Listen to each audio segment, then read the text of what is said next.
Here in WA now begin the long session of soul searching that is necessary after this sort of landslide defeat. Joining me here in our Perth studio is the former WA Liberal leader Matt Birney. Good to see you. Thank you for coming in. Good morning, Ashley. Firstly, can you believe the scale of this swing? We knew the swing was on, that Labor had momentum, but this was a real wipeout.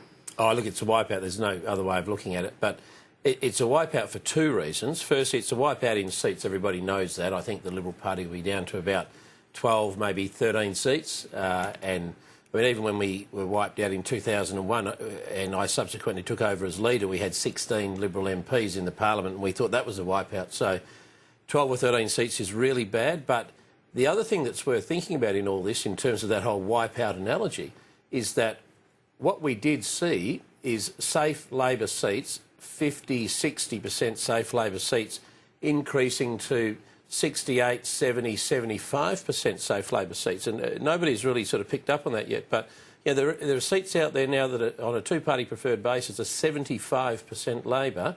There's a whole swag at 70, whole swag at 67, 68. Those seats have experienced 10 to 15% two-party preferred swing. So even though they were sort of safe seats at 58%, 56, 57%, they're now sitting at 65 to 70. They're super safe seats. And what that typically tells you is it's a couple of elections before you're going to grasp any of those seats again. Yeah, that's a huge challenge for the Liberal Party going forward. Another big one is now who does lead the Liberal Party. We're expecting Colin Barnett to go to the backbench and then probably leave his seat of Cottesloe. Who are the contenders? Who's likely to take over the leadership? Well, look, interestingly, despite the wipeout, the people that are often touted as potential leaders of the Liberal Party look like holding their seats or potentially holding their seats, and they are, of course, Lisa Harvey. She won her seat very comfortably.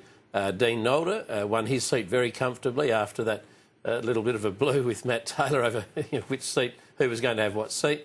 And the other name that's thrown up is Joe Francis. Now, Joe's in the fight of his life at the moment. I think last time I looked at it, he was sitting on 49.97% of the two-party preferred vote. And we should point out that's in Jandakot, a seat that was held by the Liberals with a margin of, I think it was 18.5%. Massive margin, yeah. It wasn't meant to be in play. Yeah, it wasn't meant to be in play. Look, Joe has always been nervous, and he and I have had a few discussions in the lead up to the election, and look, he was always nervous of the size of the swing. I reckon just looking at the other primaries in Joe's area and which preferences might keep flowing to him, I think, fingers crossed, Joe's a chance to get up. And so if he does, the Liberal Party have sort of three options to go with, and that's the one silver lining to this very dark cloud, that the three potential leaders are still there, or look like still being there. Was it a mistake to do the preference deal with One Nation? No, it wasn't a mistake, but One Nation didn't deliver. That's the problem, and they didn't deliver on two fronts. Firstly, they just didn't run enough candidates because they're such a rabble of a party that they can't organise themselves. And I'll give you a few decent examples. We look like losing Mount Lawley, we look like losing Burns Beach, we look like potentially losing Kingsley, we look like losing Joondalup. Now, all of those seats are very tight races. One Nation couldn't muster a candidate for any of them. Had they done so and had those preferences flowed through to us, there's a chance, at least a chance, that they may have changed the direction of those key seats for us. And so because One Nation just can't get their act together, it's all well and good to do a preference deal with the Liberal Party, but you actually have to deliver. Firstly. Secondly, One Nation were polling double digits in this state for quite some time until something happened, and that is that Pauline Hanson came here and started running off at the mouth, talking about not getting your children vaccinated and telling everybody how wonderful Vladimir Putin is, and it just reminded people that One Nation are a little bit loopy. And their leader is right out there on an edge, and she single-handedly moved their vote from about 10%, which is what they were polling pre-election, down to 4.7%. So they didn't deliver on two fronts. They didn't run enough candidates because they just couldn't get their organisation together, and secondly, the leader actually cut their vote in half. I agree with you. It was a bad week of campaigning, this final week for Pauline Hanson and One Nation, but shouldn't the people who put this deal together have known that this was going to be a real risk going into this campaign? Oh, you'd still do the deal. You would still do the deal and just hope that they could muster, their their troops. They couldn't. I mean, you've got to hope that they can. Look, you would definitely have done the deal, and it's not an endorsement of You don't think One it Nation's turned policies. off small L Liberals, that it made people actually change their vote away from the Liberals? Politics is all about percentages, right? So you will always turn some people off when you do these preference deals. The question is, can you turn more votes into your votes than otherwise would have been the case, even though you've turned a few people off? And had One Nation managed to get their candidates in place and had their leader not run off at the mouth for a month in the lead up to the campaign, we would have mustered more votes than we lost. And, yeah, that's just the way it is. You certainly would do the deal. And all this stuff about, you know, somehow the Liberal Party are endorsing One Nation policies by doing a preference deal is just rubbish. I mean, the Greens have a policy of decriminalising the use of crystal meth, for goodness sake. Do the Labor Party support that policy? You would think, though, at a federal level and in Queensland, they'll be seriously having second thoughts about doing a similar sort of deal.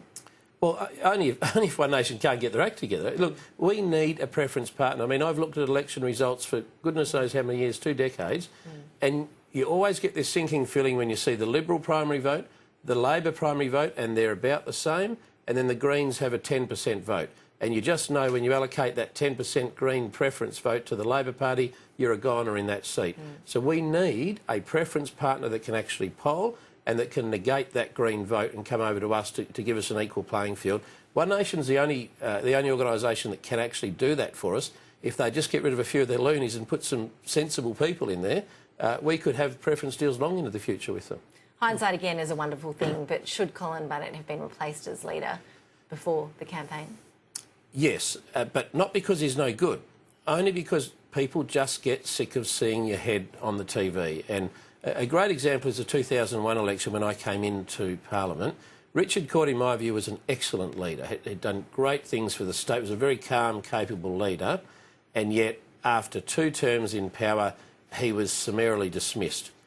Colin Burnett has done a lot of things for this state, you know, big infrastructure building program and other things. And yet, after 2 terms, you just get thrown out. And so I think the moral of the story is, unless there are other mitigating factors in play, about a year out from the second term, you should look at installing another leader and give the party a bit of reinvigoration as you go into the next election. And, you know, that's not a reflection on Colin. It's just politics, and particularly it's politics in this state. One other thing I wouldn't mind mentioning is the Upper House, if we've got time. The Upper House is looking fascinating. Yeah, so there are 36 seats in the Upper House in the West Australian Parliament. Now, ABC are predicting that Labor will win 15 and the Greens will win 3. So that's exactly 18 seats, exactly half. They're saying the Liberals will win 9, Nationals will win 4, the Shooters and Fishers 2, the fluoride-free WA Party 1, Liberal Democrats 1, One Nation 1. Now, so what that effectively means is that it's incumbent on the government of the day to provide the president. Now, the president doesn't get a deliberative vote. He or she gets a casting vote. Now, unless the Labor Party can convince the fluoride-free guy to give up his whole crusade and sit in the chair with no vote, or the Liberal Democrats or the Shooters and Fishers to take the presidency, they will have to provide a president, and therefore a loose alliance of the Liberals, the Nationals, the fluoride-free Liberal Democrats, One Nation, the Shooters and Fishers will actually control the Upper House. As recently as this morning, ABC had the Daylight Saving Party winning one of those seats. So it would have been interesting. It's going to be fat. We're going to keep a close eye on those preference flows and counts as they happen over the next few days. Amazing to think that just a week ago, Labor was seriously concerned that One Nation would have 4 or 5 Upper House seats. Now it looks like 1, maybe 2. Thank you for joining us with your insights today, Matt Birney.